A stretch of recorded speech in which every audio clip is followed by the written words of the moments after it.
Imagine a cold morning in Tudor England. The air outside is damp, the sky heavy with clouds. In a manor house, set apart from the village, a child is born into a world of expectations. She is not like most children, who play barefoot in the mud or help their mothers sweep hearths.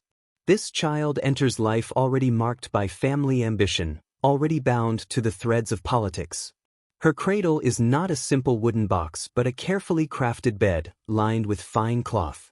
Around her, tapestries soften the draft that creeps through the stone walls. Servants move quietly, tending fires, bringing warm water, making sure that all is ready for her arrival into noble life. From the very beginning, her world is different. She will not grow up running wild in fields. Instead, she will be taught to sit still, to move gracefully, to hold herself in ways befitting her station. And yet, she is still a child. Her earliest days are filled with the same small wonders any child might know: the touch of her mother's hand, the sound of lullabies sung softly in the night, the sparkle of sunlight through narrow windows. But above her cradle already hangs an invisible weight, the weight of a name, of lineage, of promises yet to be spoken. As she begins to walk, she does so in chambers where footsteps echo against stone floors. She learns to speak beneath the watchful gaze of tutors, who guide her words carefully, shaping her to speak with clarity and refinement. She learns to bow her head when older relatives enter, to remain silent when adults discuss matters of importance. Her toys are not the rough wooden dolls of village children, but small carved figures, perhaps painted, perhaps gifted from distant lands. She may be allowed to play, but always within the boundaries of decorum. Every game is observed, every action noted. For she is not only a child, she is a daughter of power, and her life is not her own. As she grows from infancy to early childhood, lessons are woven into her days. She learns to recite prayers, her small voice joining in the rhythms of Latin chants. She begins to copy letters on parchment, her hand clumsy but persistent, guided by patient teachers. She learns to sew, her small fingers struggling with needle and thread, practicing the careful stitches expected of noble girls. Every lesson, every moment, is preparing her for a role she cannot yet imagine. A role as wife, as mother, perhaps even as queen. At times, she must have longed for freedom, to run through gardens without restraint, to laugh without concern for who might be listening. And perhaps, in rare moments, she was granted such joy. But these moments were fleeting, always pulled back into the circle of duty. As the years pass, whispers surround her. Whispers of alliances, of families seeking advantage, of her future already being bargained over while she is still too young to understand. She hears her name spoken in conversations she does not fully comprehend. She sees her elders nod gravely, exchanging letters and seals, their faces lined with the weight of decisions. She cannot yet know that her fate has already been decided. That at the age of 6, an age when most children are learning simple rhymes or playing with ribbons in their hair, she will be placed into marriage. But even as her path is set, she continues in her small world. Each morning she rises, dresses with the help of attendants, eats bread and milk, and begins another day of lessons. Each evening, she kneels for prayers before being tucked into bed, candlelight flickering on the chamber walls. A small life. A life ordinary in its details, extraordinary in its burden. Here we will pause, dear listener. We have walked with her through her earliest years, through the chambers of her childhood, through lessons and expectations that shaped her even before she understood their meaning. Next, we will step into the moment that defines her story, the marriage arranged for her at just 6 years old. A union not of her choosing, but one that history remembers with quiet unease. But for now, let this image linger. A small girl in a great hall, her footsteps light upon the stone, her voice echoing as she recites her prayers. A child, still innocent, standing at the threshold of a life already bound by duty. The year comes when she has seen only 6 summers. Still small, still light of step, with hair that barely brushes her shoulders, she is prepared for a moment that will shape her life. A marriage. At 6, she cannot truly know what marriage means. To her, it may seem like another ceremony, another day of ritual in a life already shaped by them. And yet, Around her, adults move with purpose. Letters have been written. Priests have been consulted. Families have bargained. All has been prepared. This marriage is not about love. It is not about childhood companionship. It is about alliance. In the England of her time, noble families saw their children as threads to be woven into greater patterns of power. A daughter could be promised in marriage to secure land, to strengthen claims, to settle disputes. A child, even one so young, could become a bond between households, a guarantee of loyalty. And so, though she is little more than a child at play, she becomes a bride. Her small life is used as a piece upon a much larger board, where men in council chambers debate the future of kingdoms. Imagine the hall where the marriage is to take place. It is not vast like a cathedral, but it is solemn all the same. Stone walls rise high, hung with tapestries that flicker in the candlelight. A table has been prepared, set with books, seals, and the sacred cross. She is brought forward in garments finer than any she has worn before. Perhaps a gown of rich fabric, too heavy for her slight shoulders. Perhaps a small circlet of gold rests upon her hair, a token crown for a child queen. Her attendants fuss over her, smoothing folds of fabric, arranging her veil. The priest stands ready. His voice, low and measured, fills the chamber with words she cannot fully understand.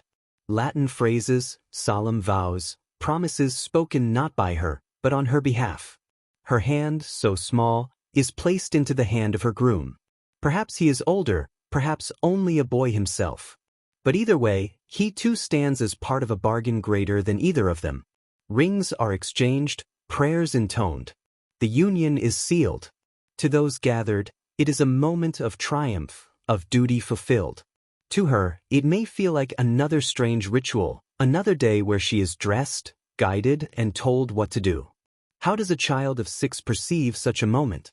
She may notice the weight of the gown, tugging at her shoulders. The coolness of the stone floor beneath her shoes. The strong smell of incense burning, filling the hall with a thick, almost sweet haze. The sound of the priest's voice, rising and falling like waves she cannot quite follow. Perhaps her eyes wander, as children's do. To the flicker of a candle, its flame bending in the draught. To the colored threads of a tapestry, bright against the dim stone. To the faces of strangers gathered, watching her with solemn expectation. She may not understand the meaning of the words spoken, but she will feel the weight of eyes upon her. The knowledge that she must stand still, must remain quiet, must do what is asked. For she has been taught already that duty is not optional. The Church stands at the center of this moment. In England of this time, no union carried meaning without the blessing of priest and altar. Marriage, even at such a tender age, was considered valid when performed under holy guidance. The vows, though spoken by others, were bound in the eyes of God. For the priest, it was not unusual. In noble households, marriages were often arranged at young ages, even if they would not be consummated until later. The ceremony was seen as the planting of a seed, a promise made, a future secured. And so, with calm solemnity, he carries out the rite. To him, it is one among many. To her, it is a memory that will remain, though perhaps blurred with time. After the ceremony, there is feasting. Tables laid with food, cups filled with wine for the adults, and perhaps warm milk or watered ale for the children. Music plays, lutes and fiddles filling the hall with sound. Dancers step in patterns, while the guests speak of politics, of land, of the future this marriage will shape. And the child queen sits at the center of it all, a small figure in grand attire, praised and toasted, though she cannot grasp the meaning. To some, she is a symbol of alliance. To others, a pawn moved into place. To herself, she may simply be tired, her small body yearning for rest while the hall echoes with celebration. Later, when the candles burn low and the guests depart, she is led back to her chamber. Her crown is lifted from her head. Her gown is unfastened, carefully folded away. She is placed into bed, her eyes heavy with sleep. And thus the day ends, not with triumph in her heart, not with understanding of what has been bound, but with the quiet breathing of a child, asleep beneath blankets while the world of adults turns around her. This marriage, for her, is a ceremony. For England, it is a statement. It speaks of families joined, of power secured, of futures bound together. But history, with its long gaze, sees also the strangeness. A child, scarcely beyond nursery years, declared a wife, a queen, a symbol of power. A life pressed into shapes too heavy for its small frame. And in this strangeness lies the heart of her story. A story not of great battles or dramatic deeds, but of innocence bound too soon by duty. And here we pause. You have walked with her through the day of her marriage, seen the hall, heard the priest's voice, felt the weight of fabric and the eyes of all upon her. In the next part, we will linger in the years that followed, her life as a child bride, the lessons she was expected to learn, the way her days unfolded in the shadow of her marriage. But for now, let the image remain. A small girl, standing in a great hall, her hand placed in another's, the vows spoken around her like a language from a dream. After the marriage, her days take on a rhythm that is at once familiar and strange. She is still a child, her toys not yet put away, her handwriting still uneven and sprawling across wax tablets and scraps of parchment. And yet, she is also a wife, a queen in title if not in truth, bound by a ceremony that she scarcely understood. Each morning, she wakes in chambers that are too large for her small body, where heavy curtains block out the light until her attendants draw them back.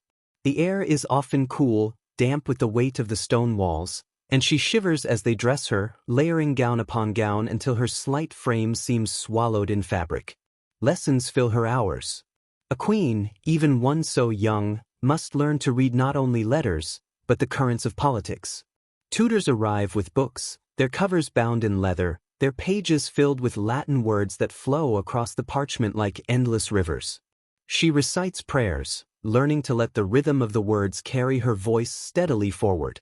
She listens to stories from Scripture, the lives of saints, and the deeds of kings who came before her. To her, these stories may seem like tales, distant and dreamlike. But to her tutors, they are lessons in duty, in obedience, in the order that holds the kingdom together.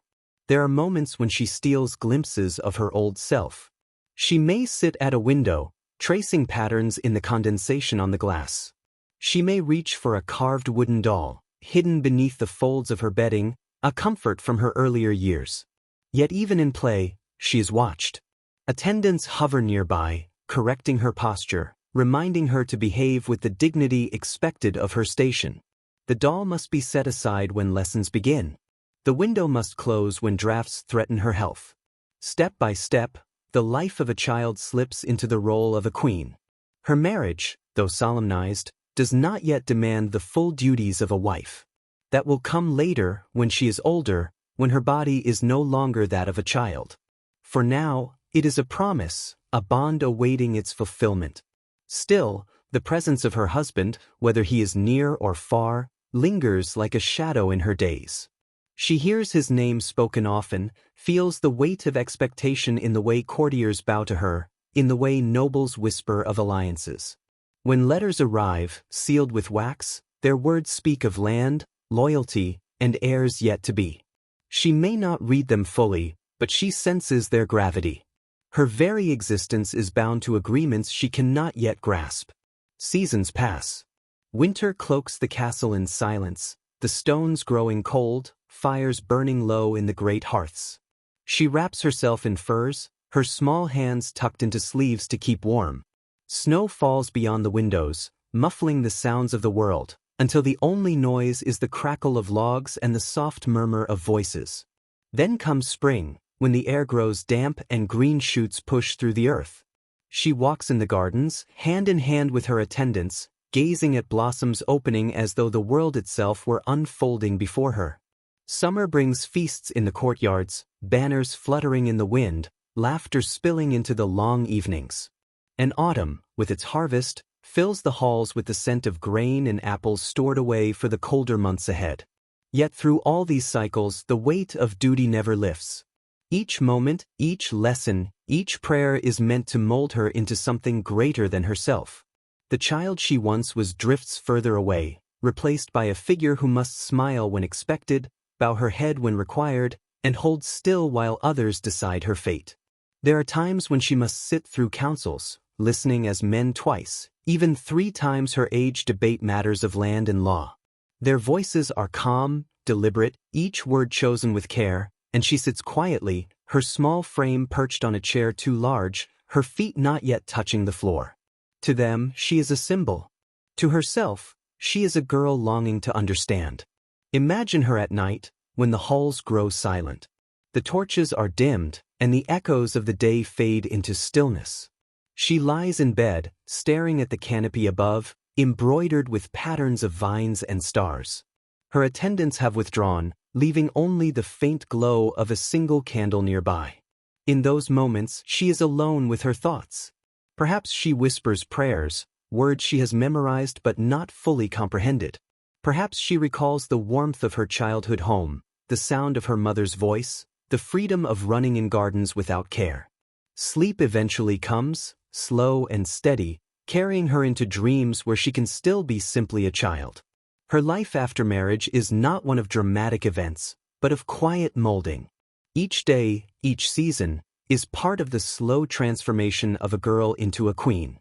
The rhythm of her life is steady, measured, and unrelenting, much like the tolling of a distant bell that marks the hours whether she listens or not. It is a life shaped by others, yet lived in her own small, careful steps. And as the years unfold, this child, once placed into a union she could not understand, grows into her role, each breath carrying her further into the story that history will remember. And so, her days continue year after year, a quiet march from innocence to duty.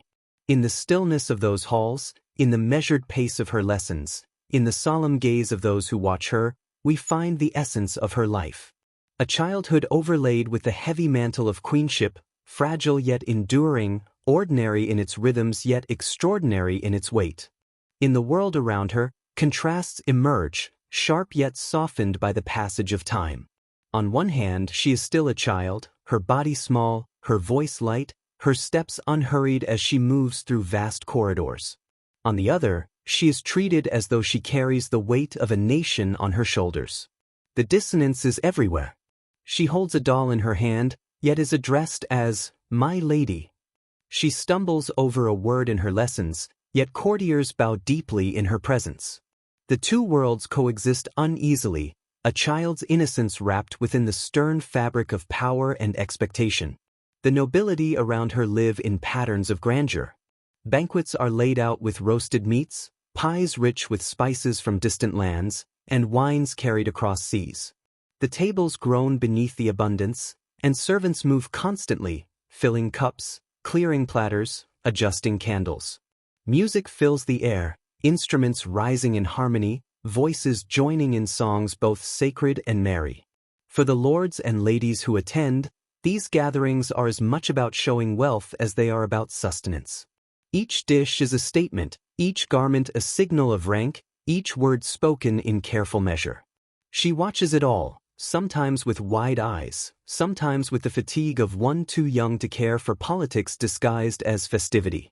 Her food is simpler, softer, easier for a child to eat. Yet she sits among them, observed, her every gesture noted. Even as she learns to lift a cup with measured grace, or to remain still as courses are served, she feels the difference between herself and those around her. They are adults, with layers of knowledge and ambition woven into every smile. She is a child, expected to imitate what she cannot yet understand. Outside the halls, life for the common folk unfolds in rhythms far removed from the ceremonies of nobility. Farmers rise with the dawn, their breath clouding in the cold as they take to the fields. Hands roughened by labor pull at weeds, scatter seed, guide plows pulled by oxen. The sound of livestock bleats through the air, mingling with the clatter of carts and the distant toll of church bells. Their meals are plain: bread made from coarse grain, thin broth, an onion, a handful of beans. Rarely do they taste the spices or fine wines that grace the tables of lords. Yet their lives, though harder, are filled with their own kind of rhythm, the simple cycle of work and rest, toil and prayer. She does not walk among them freely, but she hears of them. Their needs are brought to council, their voices spoken through the petitions of others. In this contrast, one can sense the distance between her world and theirs. For the common child of 6, days are filled with play in fields, learning simple chores, laughter in the village lanes. For her, the child queen, days are filled with lessons in courtly behavior, in languages, in prayers recited before long meals where she must sit still and silent. The contrast is vast, yet both are bound by duty, each in their own way. Even among the nobility, contrasts abound.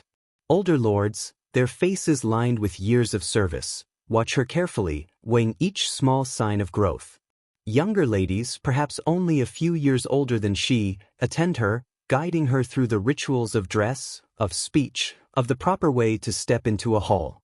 To them, she is at once an equal and a superior, a child like they once were, yet a queen already, set apart by circumstance.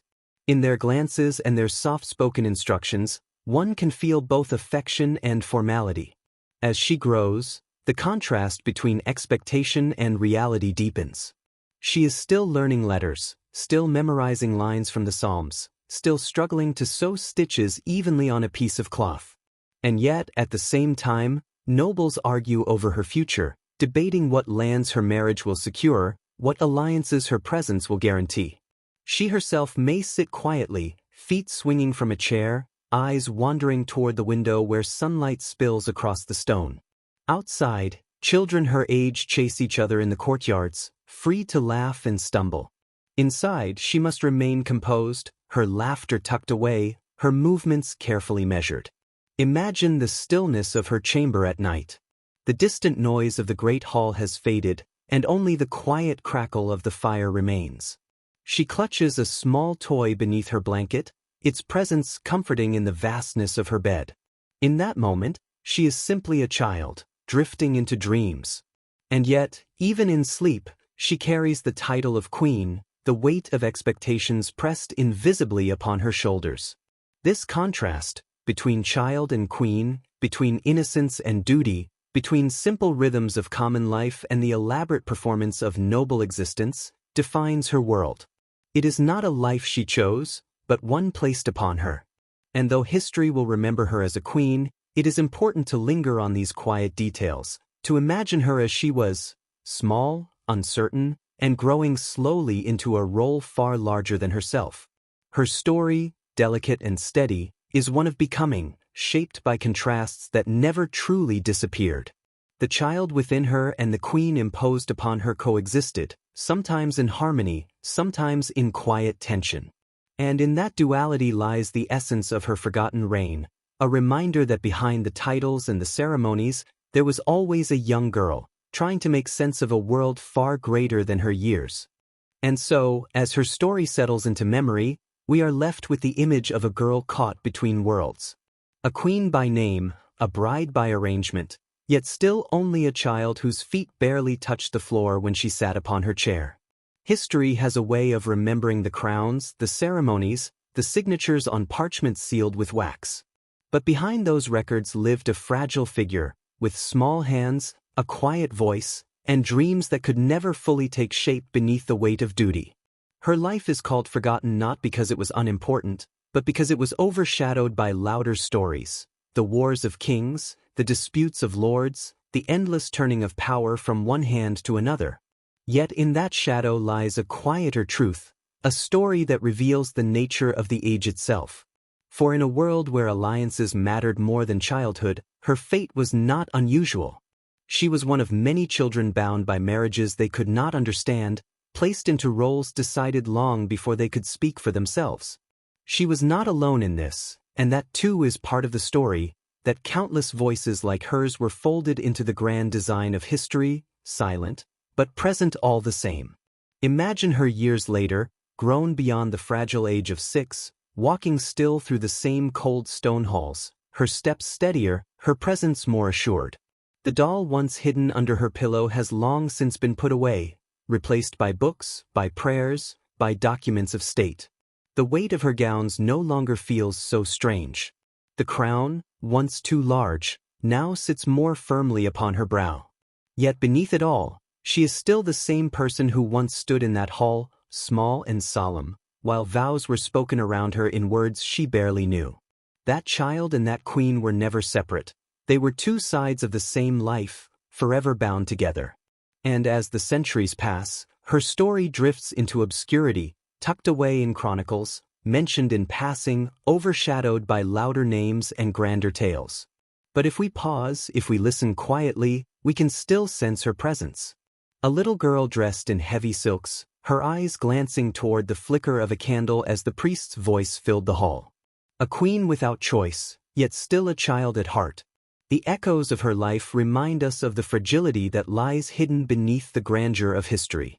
Now, as you rest, let her story drift further into the distance. Picture the stillness of her chamber, the quiet glow of the fire, the faint murmur of voices fading away in the corridors beyond. Hear the slow toll of a distant bell marking the hours, steady, calm, unchanging. Let that rhythm carry you, as it once carried her, through days that seemed endless yet gentle in their turning. She is part of the past now, and you, safe in the present, can let the weight of time settle softly around you like a blanket. Breathe slowly as the candle burns low. The halls grow silent. The child queen's story recedes into shadow, a memory preserved in stone and parchment, in echoes and whispers. The night deepens, steady and calm. Let sleep come gently as it did to her so many nights ago. When the ceremonies ended, the heavy gown was folded away, and she lay small and quiet beneath the watch of history, drifting into dreams.